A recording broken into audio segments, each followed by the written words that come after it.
घे. ही बघा, ही चिमुरडी अनन्या दोन्ही हाताने लिहितीये. वरती बघा ना, संपूर्ण व्हायचं नाही. आली का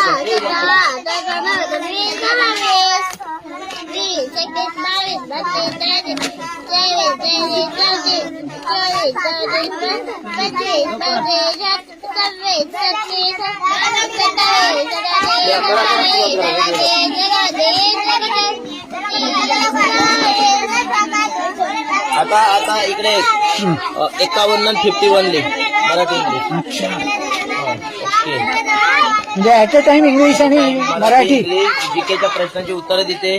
तिच्या भारताच्या संविधानाचे आर्टिकल 100 कंप्लीट झालेत. काय सांगताय सर? कुठल्याही 100 पर्यंत कलम कलम कलम 14 मोठे 2 मिनिट. कलम 21 शिक्षणाचा हक्क. कलम 24 काकामध्ये बालकांना कमाला ठेवल्यास कलम 32 कलम 32 हक्कांची अंमलबजावणी करण्याचा उपाययोजना. कलम 51 मूलभूत कर्तव्य. कलम 81 लोकसभेची रचना. कलम 45 10 वर्षांखाली बालकांची